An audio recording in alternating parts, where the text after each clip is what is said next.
Lors d'une réception spéciale, le roi Charles a joué de la musique. Connaissez-vous le prince de Galles choyé? Le prince William? Vous vous trompez. C'était le surnom du roi Charles lorsqu'il était prince. Pourquoi? Charles était connu pour ses exigences mesquines et ridicules. Beaucoup pensaient que la situation s'améliorerait une fois devenu roi. Cependant, la situation s'est aggravée. Son nouveau poste s'accompagnait de demandes aussi étranges qu'amusantes. Envie de les connaître? Rejoignez-nous pour découvrir 11 choses absurdes que les serviteurs du roi doivent accomplir pour lui. Le roi a des exigences spécifiques pour les banquets d'État. Depuis des siècles, les banquets d'État sont une tradition ancestrale de la famille royale. Il s'agissait d'événements importants du calendrier royal. C'était un grand rassemblement où se réunissaient chefs d'État, personnalités royales et de nombreux autres dignitaires. Ces banquets ont toujours fait partie intégrante de la culture royale britannique, et chaque monarque en faisait une priorité. Lorsque Charles devint roi, il en fit également une priorité. Il accorda une attention maximale à chaque détail, au détriment de ses serviteurs. Pourquoi? Lors de la préparation des banquets, le roi Charles avait des exigences spécifiques qui les mettaient sur la défensive. Prenons par exemple la disposition des tables. On raconte que le roi Charles était toujours méticuleux quant à la mise en place et à l'ordre des tables. Il supervise personnellement les banquets et veille au bon déroulement des réceptions. Pour couronner le tout, le roi formule des exigences absurdes concernant le menu et les mets de service. Dans une interview accordée à Hello, Graham Tinsley, MBA, ancien responsable de l'équipe culinaire galloise, a révélé certaines des exigences du roi lors des banquets d'État qui vous surprendront. Tinsley a autrefois dirigé une équipe d'experts culinaires assurant la restauration lors d'événements royaux à travers le pays de Galles. Cela lui a permis d'acquérir des expériences différentes avec la famille royale. Cependant, son expérience dans l'organisation des banquets d'État du roi Charles III semble unique. Il affirmait que, durant ses années passées à créer des menus de banquets, certaines de ses petites manies étaient liées au roi Charles. Pourquoi? Découvrons-le. Dans l'interview, Tinsley a confié: Charles n'aime ni le chocolat, ni le café, ni l'ail.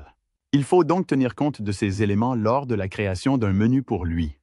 C'était un vrai casse-tête pour Tinsley, car il devait tenir compte des choix et des goûts personnels du roi lors de la préparation du menu.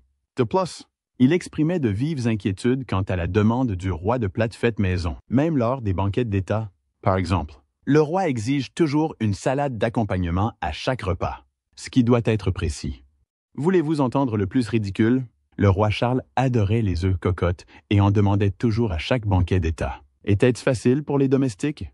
Non.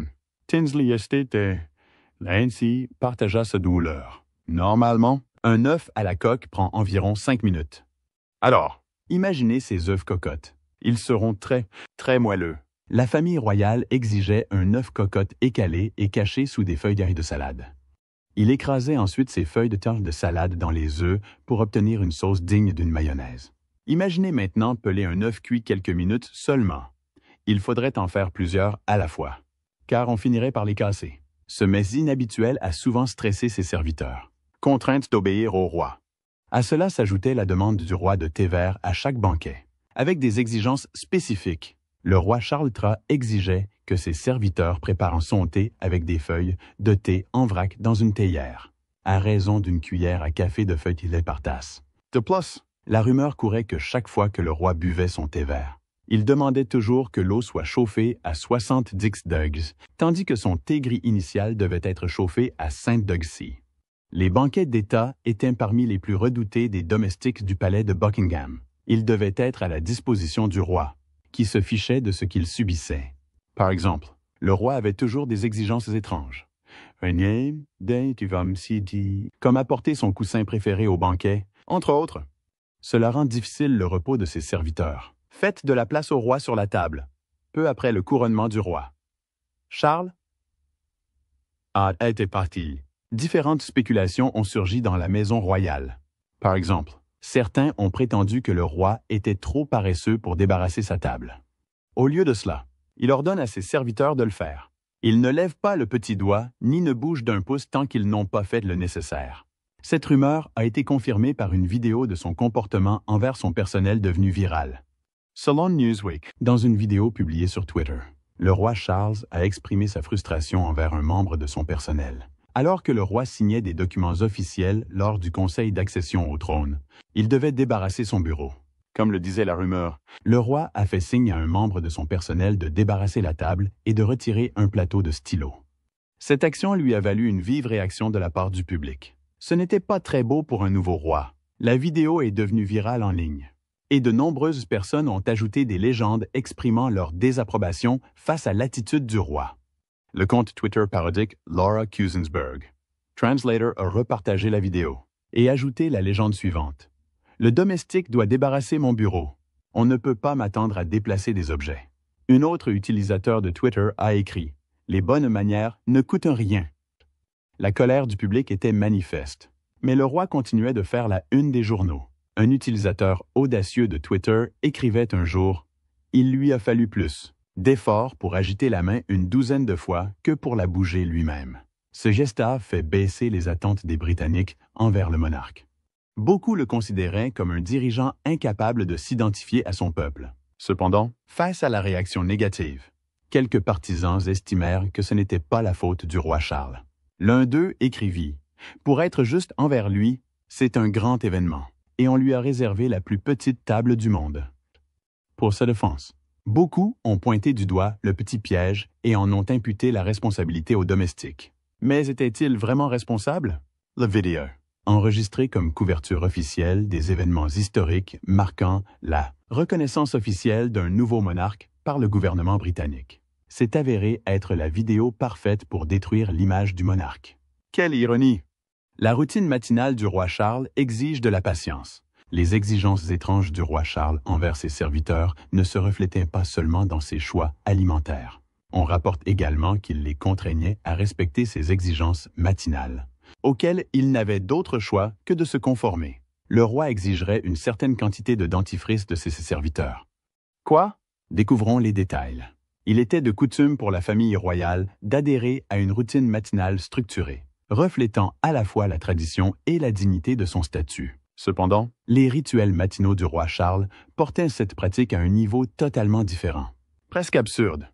Dans le documentaire révélateur « Servir la famille royale au cœur de la maison », l'ancienne majordome royal Paul Burrell, qui a servi la princesse Diana, a livré un aperçu fascinant des habitudes uniques du roi. Burrell a révélé que le roi Charles exigeait que son bain soit préparé avec le plus grand soin et la plus grande précision.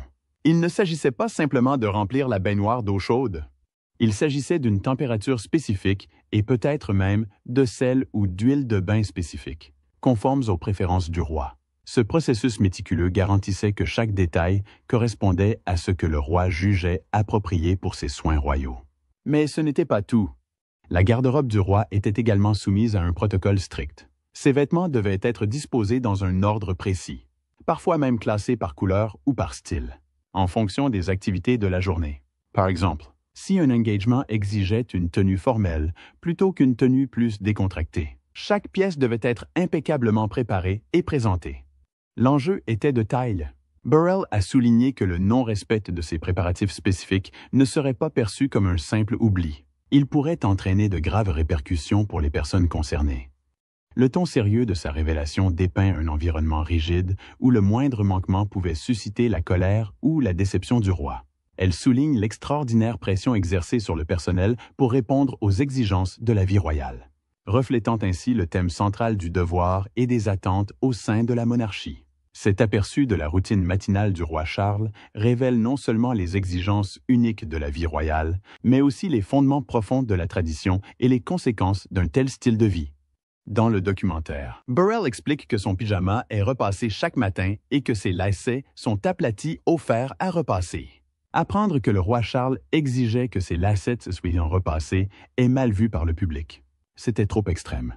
Burrell révéla également que le roi exigeait que le bouchon de sa baignoire soit placé dans une position particulière et que l'eau soit tiède. Son personnel de maison devait s'en occuper quotidiennement. De plus, le roi exigeait que ses valets n'appliquent qu'1 centimètre de dentifrice sur sa brosse à dents chaque jour. S'ils n'y parvenaient pas, ils répandirent à nouveau du dentifrice. Le roi était exigeant, au détriment de son personnel. Étonnamment, leurs emplois ne furent pas préservés malgré leurs efforts.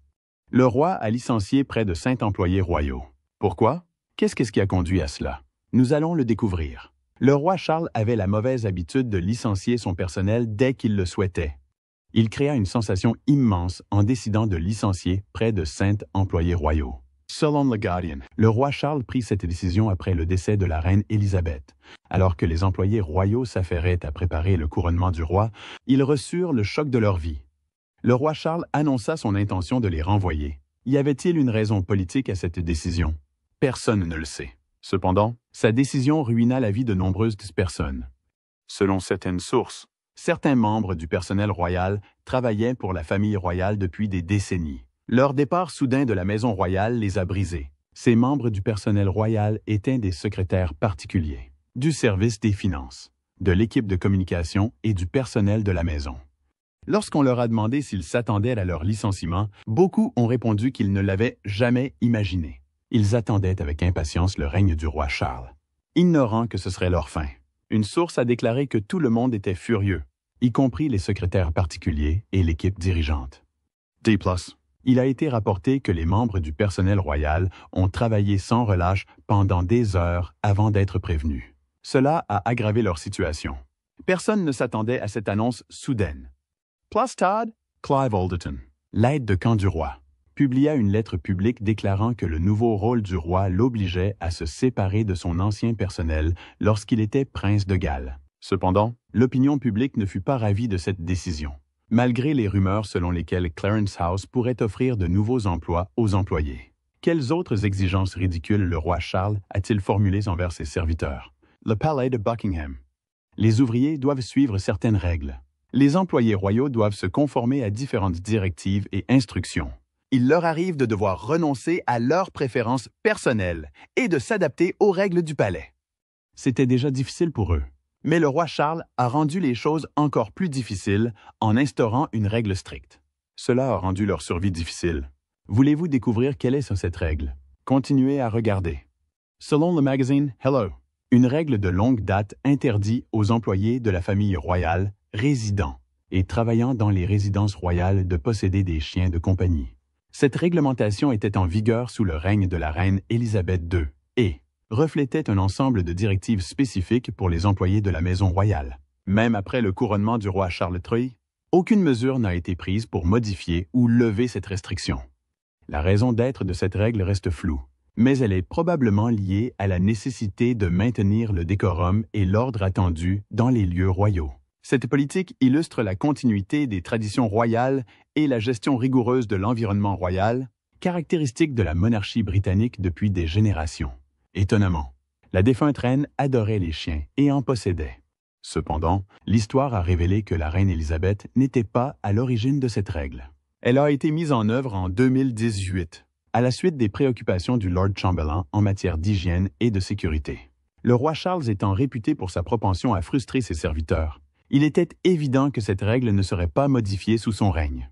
Ce n'était là qu'une des nombreuses règles strictes du palais que les employés royaux étaient tenus de suivre. Selon Forbes, le personnel de la résidence royale était constamment contraint de travailler de longues heures. De plus, il disposait de logements exigus.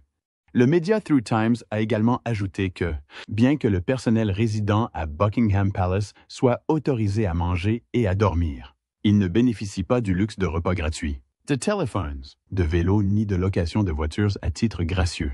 Chaque horloge doit être à l'intérieur. Buckingham Palace, domaine de la famille royale, est réputé non seulement pour son architecture remarquable et son importance historique, mais aussi pour son engagement à préserver les traditions ancestrales et le riche patrimoine de la monarchie britannique. Un aspect fascinant de cette dédicace réside dans le rôle des conservateurs royaux de l'horlogerie, une équipe spéciale chargée de l'entretien et du réglage des horloges royales disséminées dans la résidence emblématique. À première vue, on pourrait croire que l'entretien des horloges est relativement simple. Pourtant, il apparaît rapidement que cette responsabilité est tout sauf simple. Le rôle d'un conservateur royal de l'horlogerie exige une grande minutie, des compétences techniques et une connaissance historique approfondie. Selon divers rapports, les conservateurs sont chargés de l'entretien, du réglage et de la réparation de plus d'un zéro horloge du palais. Ce nombre impressionnant reflète la taille du palais et l'importance de la mesure du temps dans la tradition royale. Chaque horloge possède une histoire et un mécanisme unique, allant des pièces majestueuses et ornées, ornant les murs de pièces majestueuses, aux pièces plus petites et délicates dissimulées dans des recoins moins visibles. Le défi des restaurateurs n'est pas seulement de maintenir ces horloges en parfait état de marche, mais aussi de veiller à ce qu'elles continuent de refléter le savoir-faire et l'artisanat de leurs époques respectives. Cela peut impliquer un travail minutieux, car de nombreuses horloges anciennes nécessitent des techniques spécialisées transmises de génération en génération. Ce rôle est à la fois exigeant physiquement et intellectuellement. Les restaurateurs doivent maîtriser tous les aspects, de la complexité des systèmes mécaniques aux subtiles nuances de la restauration des caractéristiques esthétiques des horloges. Ils travaillent souvent de longues heures, notamment lors de la préparation d'événements ou d'occasions spéciales lorsque la famille royale est en résidence. Même pendant leurs heures sans creuse, le tic-tac rassurant des horloges rappelle leur présence constante et vigilante, symbole de la stabilité et de la continuité de la monarchie au fil des siècles. Cependant, le roi Charles a rendu la tâche plus difficile en exigeant que le conservateur, royat de l'horlogerie, entretienne toutes les horloges des domaines de la famille royale, y compris celles du palais de Buckingham. Le conservateur royal de l'horlogerie n'a d'autre choix que d'obéir aux ordres du roi. Selon différents rapports, le conservateur royal est toujours choisi avec soin. Pourquoi? Le personnel doit posséder des connaissances historiques et des compétences mécaniques pour prendre soin des horloges anciennes. Bien que cela puisse paraître facile, cela exige beaucoup de minutie. Cependant, ce poste est bien rémunéré. Découvrons-le. En 2000 tries. Le salaire d'un conservateur horloger royal était de 50,63 $. D+. Selon le site officiel de la famille royale, le conservateur horloger doit travailler 37,5 heures par semaine, du lundi au vendredi. De plus, toute personne occupant ce poste doit fournir des conseils et des orientations appropriées pour l'entretien et la préservation des horloges. Était-ce une tâche facile? Non, pas du tout. Selon la collection royale de 2020, le changement des horloges de la résidence royale prenait plus de 40 heures. C'était l'une des tâches les plus pénibles que devaient accomplir les serviteurs du roi Charles. Pour couronner le tout, le roi était autoritaire, les mettant à cran à chaque fois. Bien que ce travail fût exigeant et pénible, il était considéré comme l'un des plus honorables du palais. Mais ce n'était pas le seul. Le travail d'astronome royal était tout aussi important et exigeant. Y a-t-il du vrai dans tout cela? Voyons les réponses. L'une des particularités de la maison royale est l'astronomie royale. Avant l'accession de Charles au trône, le palais de Buckingham aimait avoir des astronomes royaux qui les tenaient informés de l'avenir. Voyons comment tout a commencé. Le roi Charles II fonda l'Observatoire royal de Greenwich en 1675 et nomma le premier astronome royal, John Flamsteed. Des recherches ont montré que le roi avait donné des instructions à John et lui avait demandé de s'appliquer avec le plus grand soin et la plus grande diligence à rectifier les tables des mouvements du ciel et des positions des étoiles fixes afin de déterminer la longitude des lieux tant recherchés pour le perfectionnement de l'art de la navigation. Plus tard, l'astronome royal devint directeur de l'Observatoire royal de Greenwich et, à ce titre, John touchait 5 livres par an. De plus, il devenait membre de la maison royale, sous l'autorité du Lord Chamberlain, outre John Flamsteed. D'autres astronomes royaux, comme Edmund Halley, accomplirent un travail remarquable et occupèrent ce poste de 1720 à 1742. Lorsqu'Edmund Halley obtint ce poste, il était connu pour avoir découvert la comète qui porte son nom. Ce talent consolida sa position au sein de la famille royale. Plus tard, Sir Martin Ryle rejoignit l'astronome royal et fut accueilli au palais. Francis Graham Smith et le professeur Arnold W. Wolfendale étaient tous deux astronomes royaux au palais de Buckingham. L'astronome royal actuel est Martin Rees, Baron Rees de Ludlow. De nos jours, le poste d'astronome royal est considéré comme honorifique et leur rémunération n'était qu'un moyen de les empêcher de quitter leur poste. Après la disparition du roi Charles II, différentes monarques ont eu recours à l'astronomie royale et ont depuis préservé la tradition. En fut-il de même pour le roi Charles III. Le roi a toujours été réputé pour sa capacité à préserver l'héritage et les traditions de la famille royale. Lorsqu'il monta sur le trône, il perpétua la tradition et fit appel à l'astronome royal à de nombreuses reprises. Était-il gentil avec eux? Personne ne peut le dire. Mais une chose était sûre. Martin Rees travaillait pour le roi Charles et il n'y avait eu aucune réaction publique de sa part. Le roi possède un grand sculpteur, outre l'astronome royal. Le grand sculpteur était l'une des fonctions honorables de la famille royale. Il s'agit d'une fonction héréditaire au sein de la maison royale du souverain d'Angleterre, puis de Grande-Bretagne, puis du Royaume-Uni. Comment est née cette fonction? La reine, consciente de la nécessité pour la monarchie de confier la viande à des personnes compétentes, a décidé d'employer un grand sculpteur. Sa principale mission est de trancher et de servir la viande à Sa Majesté et à la famille royale lors des banquets et des occasions spéciales. Beaucoup considéraient ce rôle comme étrange et inutile au sein de la famille royale. Pourtant, c'était une fonction qui leur était chère. Peu à peu, les choses ont changé et le grand sculpteur n'a plus été nécessaire. Une publication notait « Autrefois, les sculpteurs qualifiés servaient des tranches de viande de monarques uniformes, de forme et d'épaisseur, encore chaudes. Cependant, selon Mark Hicks, chef et restaurateur anglais, ce rôle est aujourd'hui tombé dans l'oubli. Des rumeurs circulaient selon lesquelles les personnes intéressées par ce poste ne devraient plus postuler. Ce métier était en voie de disparition. De plus, il s'agissait d'un rôle héréditaire transmis de génération en génération. Tout cela a commencé il y a des décennies, lorsqu'Alexander Fielding, comte de Denbigh, et Desmond occupaient ce poste. On spéculait que le nouveau roi pourrait rétablir cette coutume ancestrale et remettre le grand sculpteur au travail. Personne ne serait surpris si cela se produisait. Un joueur de cornemuse royale réveille le roi le matin. Le roi Charles avait l'habitude d'employer un joueur de cornemuse royale pour le réveiller le matin. Chaque jour à 9 heures, le joueur de cornemuse royale était chargé de jouer différents chants sous la fenêtre du monarque. Le chant durait 15 minutes et le roi ne se réveillait jamais sans le joueur de cornemuse royale. C'est hilarant. Pourtant, les archives montrent que cette pratique a commencé avec la reine Victoria, il y a environ 179 ans. On estime également qu'il y avait 17 joueurs de cornemuse à ce jour. Le chef de cornemuse Paul Burns est le joueur de cornemuse du roi Charles et son seul musicien. Burns consolida son rôle au sein du palais et il était évident pour tous que le roi Charles était habitué à lui. Le joueur de cornemuse du roi a toujours été loué et félicité pour ses apparitions. L'une d'elles fut la diffusion par Buckingham Palace de sa vidéo où il portait son uniforme, avec des chaussettes vertes pour compléter son kilt en tartan. La prestation quotidienne de Burns était divisée en 2 séances d'environ 7 minutes, espacées d'1 minute chacune pour ajuster et accorder l'instrument traditionnel écossais. La rumeur courait que son rôle était l'un des plus convoités du monde de la cornemuse.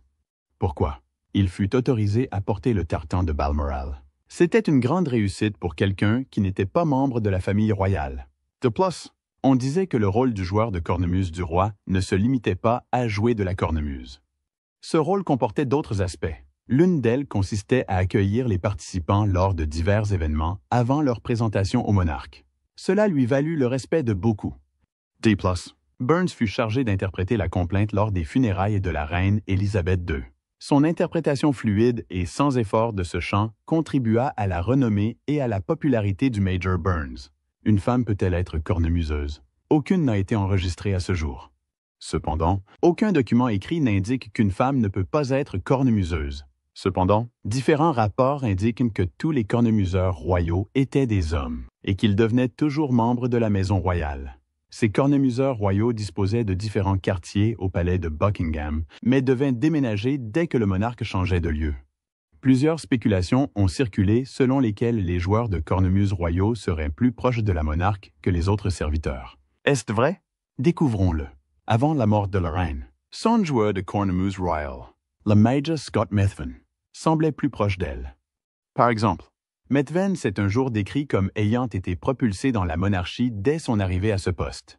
Il racontait que la reine lui avait assuré qu'elle adorait écouter sa cornemuse. Selon lui, la reine aimait tellement sa cornemuse qu'il l'avait surnommée Pipes. Il a occupé ce poste pendant 4 ans avant de le quitter en 2018. Mais peut-on en dire autant du roi Charles II et de Piper Burns?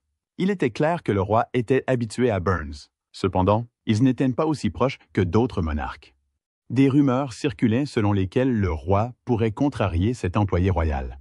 Par exemple, la tradition veut que le joueur de cornemuse royale commence à jouer à 9 heures du matin. Or, le roi Charles est toujours réveillé plus tôt que prévu.